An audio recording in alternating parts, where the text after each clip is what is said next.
En algún punto de los campos de Jalisco, hay una planta que ha estado creciendo durante 8 años. Sin prisa, sin que nadie la toque, solo absorbiendo sol, tierra roja y tiempo. Y cuando por fin esté lista, un solo hombre con un cuchillo curvo va a decidir, en cuestión de segundos, si esos 8 años de espera se convierten en el destilado más famoso de México. Hoy se exportan más de 300 millones de litros de tequila al año a todo el planeta. Pero detrás de cada botella hay un proceso que casi nadie conoce de verdad. Un proceso que mezcla agricultura, fuego, paciencia y una leyenda que empieza, según cuentan en Jalisco, con un rayo. Hoy vamos a entrar en una fábrica de tequila y vamos a ver paso a paso cómo una planta del desierto se convierte en la bebida más representativa de México. Antes de hablar del proceso, hay que hablar del origen. Porque el tequila no nació en un laboratorio ni en una destilería moderna. Nació, según la leyenda, de un accidente.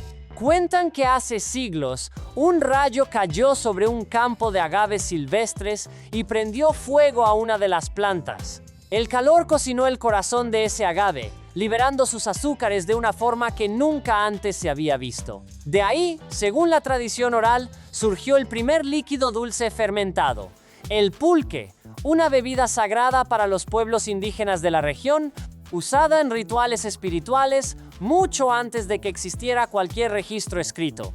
Cuando los conquistadores españoles llegaron en 1519, trajeron consigo algo que cambió todo: las técnicas de destilación y los primeros alambiques de cobre que se vieron en el continente americano. La combinación de esas dos cosas, el conocimiento ancestral del agave y la destilación europea, dio origen a lo que hoy conocemos como tequila. El nombre viene de un pueblo en el estado de Jalisco, Tequila, una palabra que en náhuatl significa, según los expertos, lugar de trabajo. Y créeme, después de ver el proceso completo, vas a entender por qué ese nombre es tan exacto. La primera regla del tequila, la más estricta de todas, es esta: solo puede hacerse con una planta, el agave azul, científicamente conocido como Agave tequilana Weber, variedad azul. Existen más de 295 especies distintas de agave en México, pero solo una, esta exacta, puede usarse legalmente para producir algo que se llame tequila. Si usas cualquier otra especie de agave, lo que estás produciendo es mezcal. Como dice el dicho popular en México, se llama tequila, pero se apellida mezcal. Y aquí viene el primer dato que sorprende a casi todo el mundo. Esta planta tarda entre 6 y 10 años en madurar completamente. 10 años de espera, de cuidado, de protección contra plagas, sequías y enfermedades, antes de que un solo litro de tequila pueda empezar a producirse. Mientras la planta crece, los agricultores realizan lo que llaman el barbeo, podas periódicas de las hojas exteriores, llamadas pencas, para forzar a la planta a concentrar toda su energía en el corazón, en lugar de desperdiciarla en hojas que no sirven para destilar. Es, literalmente, hacer crecer una planta durante una década, recortándola constantemente solo para asegurarse de que el corazón sea lo más grande y dulce posible. Y cuando por fin la planta alcanza su madurez óptima, llega el momento más icónico de todo el proceso: la yima. Un trabajador especializado, llamado jimador, llega al campo armado con una herramienta muy particular, la coa, un cuchillo de hoja redonda y extremadamente filosa, montado sobre un mango largo. Con movimientos precisos, aprendidos durante años de práctica, el jimador corta cada una de las pencas del agave, una por una, hasta dejar expuesto únicamente el corazón de la planta. Ese corazón recibe un nombre que describe perfectamente su forma: la piña, por su parecido visual con la fruta tropical. Una piña de agave recién jimada pesa, en promedio, entre 35 y 150 kilos, dependiendo de la variedad y la región, y contiene aproximadamente un 20% de azúcares concentrados. Este proceso es completamente manual. No existe ninguna máquina capaz de replicar la precisión y el criterio que un gimador experimentado aplica al decidir exactamente cuándo y cómo cortar. Algunas fábricas reciben durante la temporada alta entre 100 y 120 toneladas de agave al día, solo de la región de los Altos de Jalisco, donde el clima fresco, el suelo de color rojizo y la altitud generan agaves más dulces y complejos que en otras zonas. Las piñas, ya cosechadas, viajan en camiones directamente a la fábrica, y ahí comienza la segunda fase del proceso, el cocimiento. Históricamente, este paso se hacía de una forma completamente distinta a la actual. Los productores cavaban agujeros directamente en la tierra, colocaban leños y piedras al rojo vivo dentro del hoyo y enterraban las piñas para que se cocinaran lentamente con el calor residual de la tierra. Era un método ancestral, prehispánico, que todavía hoy se usa en algunas destilerías artesanales que buscan mantener vivo ese sabor original. Pero la mayoría de las fábricas modernas evolucionaron hacia un sistema distinto. Hornos de mampostería, construidos en piedra y ladrillo, que cuecen las piñas con vapor de agua durante un periodo de entre 12 y 48 horas, dependiendo del tamaño del horno y de la cantidad de agave. ¿Para qué sirve este cocimiento tan prolongado? Para una sola cosa, pero absolutamente fundamental: convertir los carbohidratos complejos del agave, que no se pueden fermentar directamente, en azúcares simples que sí pueden transformarse en alcohol. Sin este paso, sería imposible producir tequila. El agave, sin cocer, es prácticamente inservible para la destilación. Y aquí hay un dato curioso. Este método de cocción al vapor, en hornos de mampostería, es precisamente lo que diferencia históricamente al tequila del resto de los mezcales producidos en otras regiones de México, que siguen usando mayoritariamente los hornos de tierra tradicionales. Una vez cocidas, las piñas quedan completamente transformadas. Su color cambia, su textura se vuelve fibrosa y dulce, y desprenden un aroma que muchos describen como una mezcla entre caramelo tostado y tierra húmeda. Llega entonces el momento de la molienda. Las piñas cocidas se llevan a grandes molinos, donde se extraen los jugos azucarados que contienen en su interior.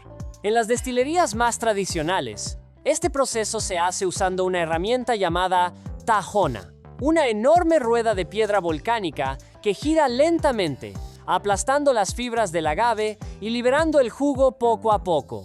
En las fábricas industriales modernas, este trabajo lo hacen máquinas trituradoras de acero inoxidable, mucho más rápidas, pero, según los maestros tequileros más tradicionales, ligeramente menos delicadas con el sabor final del producto. El resultado de esta molienda es lo que se conoce como mosto, un líquido espeso, dulce, de color ambarino, que todavía no contiene ni una sola gota de alcohol. Ese mosto es la base de todo lo que viene después. Y aquí empieza una de las fases más delicadas de toda la producción: la fermentación. El mosto se vierte en grandes tinas, tradicionalmente de madera, aunque hoy también se usan tanques de acero inoxidable en las fábricas más grandes. Y ahí, sin que el ser humano tenga que añadir nada artificial, ocurre algo extraordinario.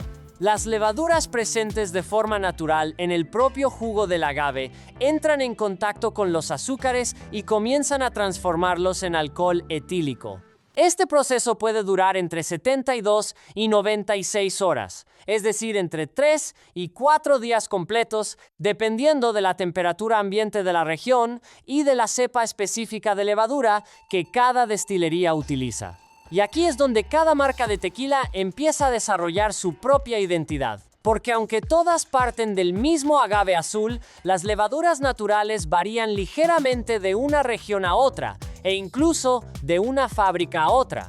Eso significa que el perfil de aromas y sabores que se desarrolla durante esta fermentación es, en gran parte, irrepetible. Es literalmente el equivalente tequilero a lo que el terroir representa en el mundo del vino. Al final de esta fase, el mosto fermentado se convierte en lo que los productores llaman vino de mezcal o mosto muerto, un líquido con bajo contenido alcohólico, todavía lejos de ser tequila, pero ya con presencia de alcohol real. Llegamos ahora al momento que define, literalmente, si lo que se está produciendo merece llamarse tequila, la destilación. El mosto fermentado se transporta a los alambiques, tradicionalmente fabricados en cobre, un material que no solo resiste el calor extremo, sino que además ayuda a eliminar ciertos compuestos no deseados del destilado durante el proceso. Ahí, el líquido se calienta hasta alcanzar su punto de ebullición. Y aquí viene algo que sorprende a mucha gente. El tequila, por norma, debe pasar obligatoriamente por 2 destilaciones consecutivas. La primera destilación produce un líquido turbio, de baja graduación alcohólica, que los maestros tequileros llaman ordinario. Todavía no es apto para el consumo, ni cumple con los estándares de calidad exigidos. Ese líquido vuelve a pasar por el alambique una segunda vez. Y es en esta segunda destilación donde finalmente se obtiene un líquido transparente, de mayor pureza, con la graduación alcohólica característica del tequila, generalmente entre los 38 y los 55 grados. El maestro tequilero, durante esta fase, tiene que tomar decisiones constantes sobre qué partes del destilado conservar y cuáles descartar, porque no todo el líquido que sale del alambique tiene la misma calidad. Se descartan las llamadas cabezas, la primera fracción del destilado, que contiene compuestos demasiado fuertes y poco agradables. Y también se descartan las colas, la última fracción, que resulta demasiado débil y aguada. Solo el corazón del destilado, la parte central, se conserva. Y es exactamente esa selección, hecha con criterio y experiencia, lo que separa a un tequila mediocre de uno excepcional. Aquí llega un punto crucial que define legalmente qué estás bebiendo. Existen oficialmente 2 categorías de tequila. La primera se conoce popularmente como tequila mixto, aunque la norma oficial mexicana no usa ese término de forma explícita. Esta categoría exige que el producto contenga, como mínimo, un 51% de azúcares provenientes del agave. El resto, hasta un 49%, puede provenir de otras fuentes de azúcar, como caña o jarabe de maíz. La segunda categoría es la que todos los conocedores buscan, el tequila 100% agave, elaborado exclusivamente con azúcares provenientes del agave tequilana Weber Azul, sin ningún tipo de mezcla ni atajo. La diferencia, en boca, es enorme, y en el precio, también. Si una botella en el supermercado cuesta sospechosamente barata, casi con total seguridad, estás frente a un tequila mixto, no a uno 100% agave. Pero el destilado recién salido del alambique todavía no está listo para venderse. Tiene que decidir su destino, si va a embotellarse de inmediato o si va a pasar por un proceso de añejamiento en madera. Y aquí es donde nacen las distintas variedades de tequila que ves en cualquier tienda. El tequila blanco, también llamado plata, es el más puro de todos. Se embotella directamente después de la destilación o con un reposo mínimo en acero inoxidable, sin pasar por madera. Es el que mejor refleja el sabor original del agave, sin ninguna influencia externa. El tequila reposado, la variedad más vendida en todo el mundo, descansa en barricas de roble o encino durante un periodo de entre 2 meses y 1 año. Ese contacto con la madera le aporta tonalidades doradas y notas suaves de vainilla y caramelo. El tequila añejo permanece en esas mismas barricas durante un mínimo de 12 meses y un máximo de 3 años. El resultado es un destilado más complejo, más oscuro, con sabores profundos de madera tostada. Y el tequila extra añejo, la categoría más exclusiva y costosa, reposa durante más de 3 años en barrica. Algunos productores lo dejan envejecer incluso más de 1 década, generando destilados que rivalizan en complejidad con los mejores whiskies del mundo. Existe además el tequila joven u oro, simplemente una mezcla de tequila blanco con alguna de las variedades añejadas, para conseguir un perfil de sabor intermedio a un costo más accesible. Hay algo que protege todo este proceso y que pocas personas fuera de México conocen en detalle. El tequila tiene denominación de origen. Esto significa, ni más ni menos, que solo puede producirse legalmente en regiones geográficas muy específicas, la totalidad del estado de Jalisco y partes determinadas de los estados de Nayarit, Michoacán, Guanajuato y Tamaulipas. Cualquier destilado de agave producido fuera de estas zonas, sin importar lo similar que sea el proceso, no puede llamarse legalmente tequila. Esta protección no llegó por casualidad. Fue el resultado de un proceso legal que comenzó formalmente en 1973, cuando el organismo correspondiente presentó la solicitud oficial para proteger el nombre tequila como denominación de origen. La Declaración General de Protección se obtuvo finalmente en 1974 y se reconoció internacionalmente unos años después, en 1977, convirtiendo al tequila en uno de los primeros productos mexicanos en obtener este tipo de protección legal a nivel mundial. ¿Por qué fue tan importante esta protección?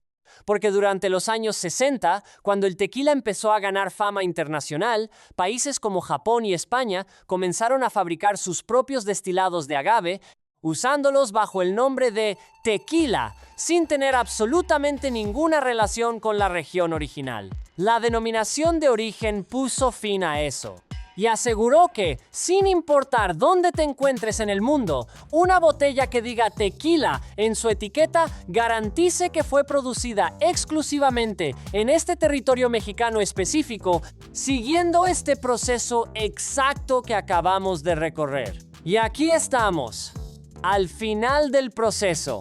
Una planta que tardó hasta 10 años en crecer. Un gimador que la cortó con precisión milimétrica usando una herramienta que apenas ha cambiado en siglos. Un horno que cocinó sus azúcares durante horas. Una fermentación gobernada por levaduras invisibles. 2 destiladas en alambiques de cobre. Y en muchos casos, años adicionales de reposo silencioso dentro de una barrica de roble. Todo ese proceso, todo ese tiempo, toda esa precisión artesanal termina concentrado en una sola botella. La próxima vez que tengas un caballito de tequila frente a ti, antes de tomártelo de un trago, piensa en todo lo que tuvo que pasar para llegar hasta ahí. 10 años de espera convertidos en unos pocos segundos de sabor. Eso es el tequila, una de las pocas bebidas del mundo donde cada gota representa literalmente una década de paciencia mexicana.